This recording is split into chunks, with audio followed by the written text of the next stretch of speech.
ఇదే బెంగళూరులో ఉన్న శివోహం టెంపుల్. బెంగళూరు వచ్చి ఈ టెంపుల్ కి వెళ్ళకపోతే ఆడంత దరిద్రుడు ఉండడు. స్టార్టింగ్ రోడ్ మీద శివలింగంలో సెట్టింగ్ చేశారు. లోపలికి వెళ్ళాక హైలైట్ ఏంటంటే కొంచెం దూరం వెళ్ళక పార్కింగ్ లోకి వస్తాం. పార్కింగ్ లోకి వెళ్ళడానికి ఇంత అడవాటు చేయాలనుకున్నా గానీ ఆ తర్వాత ఉంది అసలైన ఎంట్రన్స్. కళ్ళు చెదిరిపోయినాయి. లోపలికి వెళ్ళడానికి టికెట్ 150. ఆ టికెట్ తీసుకుని తెల్లబాబుకి ఇస్తే అక్కడ పొండన్నది. అక్కడికి వెళ్ళాక పంతులు గారు ఒక గిన్నెతో రుద్రాక్షలు ఇచ్చారు. ఆ రుద్రాక్షలని ఈ గిన్నెలు కనిపిస్తున్నాయి కదా, ప్రతి దాంట్లో ఓం నమః శివాయ అనుకుంటే ఒక్కొక్కటి వేసుకుంటూ వెళ్ళాక ఇక్కడ పూజ చేశారు. ఇక ఇక్కడ కనిపిస్తుంది కదా, ఇక్కడే ఏదో కోరుకొని వీళ్ళు ఇచ్చిన కాసాయి తాడు కట్టేస్తే ఆ కోరిక నెరవేరిపోతుందట. అదయ్యాక వినాయకుడి దర్శనం చేసుకుని లోపలికి వెళ్ళాం. లోపలికి వెళ్ళాక ఉంది వర్మ మైండ్ బ్లోయింగ్. నిజంగానే జ్యోతిర్లింగాలన్నీ ఒక దగ్గర చూసిన ఫీల్ అనిపించింది. ఈ గృహలోంచి వెళ్తున్నప్పుడు మొత్తం 12 జ్యోతిర్లింగాలు ఒక దగ్గర చూసుకుంటూ వెళ్తాం. ఇక బయటకు వచ్చాక సుఖాలు అనుభవించాలి, దుఃఖాలు అనుభవించాలి. కేవలం సుఖములు అనుభవించడము ఉండదు, కేవలం దుఃఖం అనుభవించడము ఉండదు. ఏదో ఒక సుఖం ఉంటుంది, ఒక దుఃఖం ఉంటుంది, రెండిటినీ కలిపి అనుభవిస్తూ ఉంటాడు. ఇందులో వచ్చేటటువంటి సమస్య ఏమిటంటే ఎవరూ కూడా దుఃఖం ఉండాలని కోరుకోరు. నేను దుఃఖంగా ఉందాం అని ఎవరైనా అడుగుతారా? ఎవరు అడగరు. కానీ దుఃఖం లేకుండా ఉండగలడా? ఉండలేడు. మరి ఆ దుఃఖాన్ని పోగొట్టుకోవడానికి మార్గం ఏమైనా ఉంటుందా? ఒకటి ఉంటుంది. ఏమిటది అంటే, ఎవడు జ్ఞాపకం పెట్టుకుని దీనికి ఫలితాన్ని ఇస్తున్నాడో వాడే చేసిన తప్పుని కూడా క్షమించాలి. నేనిప్పుడో గత జన్మలలో చేసినటువంటి పాపాన్ని జ్ఞాపకం పెట్టుకుని ఇప్పుడు నాకు దుఃఖాన్ని ఇస్తున్నవాడెవరు? పరమేశ్వరుడు. ఆ పరమేశ్వరుడు నేను చేసినటువంటి తప్పుని క్షమించాడు అనుకోండి, క్షమిస్తే ఇక నాకు దుఃఖం ఉండదు. కాబట్టి లేనిది పొందాలన్నా, ఉన్నది నిలబడాలన్నా, దుఃఖమునకు కారణమైనది పోవాలన్నా, అథవా దుఃఖాన్ని తట్టుకోగలిగినటువంటి శక్తి కావాలన్నా ఇవ్వగలిగినటువంటి వాడు ఒక్కడే, వాడే పరమేశ్వరుడు. అందుకే భయకృద్ భయనాశన అంటుంది విష్ణు సహస్రనామ స్తోత్రంలో. భగవంతుడి గురించి మాట్లాడుతూ భయాన్ని కల్పించేవాడెవరు అంటే పరమేశ్వరుడే, భయాన్ని పోగొట్టేవాడెవరు అంటే పరమేశ్వరుడే. పరమేశ్వరుడే మనకి దుఃఖం కలిగేటట్టు చేస్తాడు గత జన్మలలో చేసినటువంటి పాపమునకు ఫలితం ఇచ్చినప్పుడు. అదే పరమేశ్వరుడు క్షమించినప్పుడు మళ్ళీ మనసు ఖేదపడవలసినటువంటి అవసరం లేకుండా తృప్తి కలిగేటట్టుగా.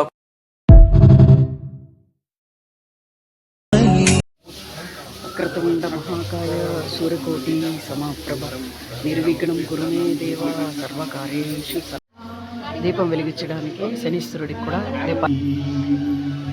ఇక్కడ ఏదో మిరాకిల్ స్పాట్ అని పెట్టున్నారు, కాయిన్స్ వేసేదంట. శివుడికి తల మీద గంగ వస్తున్నట్టు నీళ్లు పెట్టున్నారు, గంగ ఉన్నారు. మిరాకిల్ దీపం ఎక్కడ వెలిగించమని చెప్తున్నారు. క్యాండిల్ ఇచ్చారు.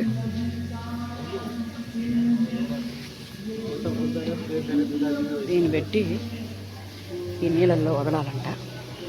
ఇది మిరాక్కల్ దీపం. శంభో శంకర నమ శివాయ, నమ శివాయ నమ. హరి ఓం తత్సత్. త్రయంబకం సుగంధిం పుష్టివర్ధనం దుర్గమ్మవారు. శివుడిని ఇక్కడ పెట్టారు. పైన గంగలో నీళ్లు వస్తుంది, తల మీద గంగలోంచి నీళ్లు వస్తుంది. ఇక్కడ దుర్గమ్మవారు వస్తే నందీశ్వర భగవాను. నందీశ్వరాయ బృందీశ్వరాయ హర హర మహాదేవకి. ఇక్కడ చూడండి, శివోహం 12 జ్యోతిర్లింగాలు ఉంది. ఇక్కడ శివుడు ఉన్నాడు. జ్యోతిర్లింగాల లోపలికి వెళ్తున్నాము. 12 జ్యోతిర్లింగాల్లో మహాకాళేశ్వర్ మధ్యప్రదేశ్ అండి. కాశీ విశ్వనాథ్, శంభో శివ హర హర హర మహాదేవకి. విశ్వనాథ్ యూపీ.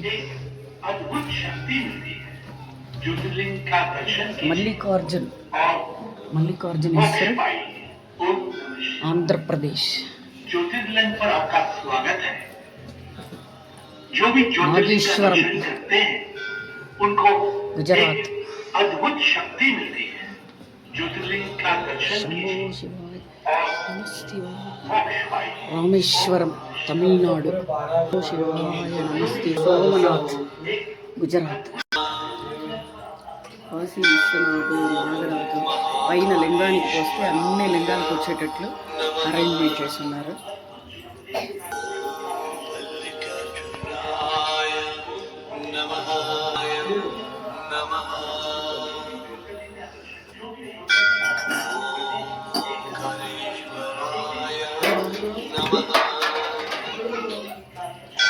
ఎవరికి వస్తుంది?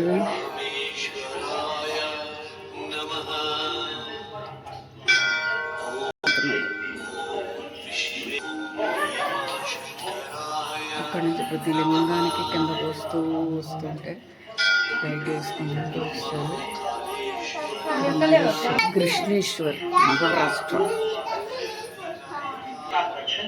వైద్యనాథ్, జార్ఖండ్.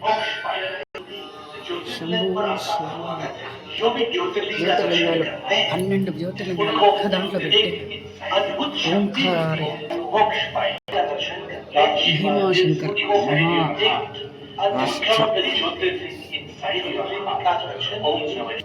త్రయంబకేశ్వర్, 3 లింగాలు ఒక్క లింగంలో ఉంది. త్రయంబకేశ్వర్, బ్రహ్మ విష్ణు మహేశ్వర్, మహారాష్ట్ర. కేదార్నాథ్, ఉత్తరాఖండ్. సార్ అంటే ఇక్కడ నవగ్రహాలు దాన్ని ఇచ్చారు. నవగ్రహాలకి థ్రెడ్స్ పెట్టమని చెప్పి దిష్టి. ఈశ్వర నీలాంజ సమాభాసంలో పుత్రమిమగ్రజం ఛాయామార్థాండ సంభూతం నమామి శనేశ్వర్యం. గురు బ్రహ్మ గురు విష్ణు గురు సాక్షాత్ పరబ్రహ్మ తస్మై శ్రీ గురువే నమః.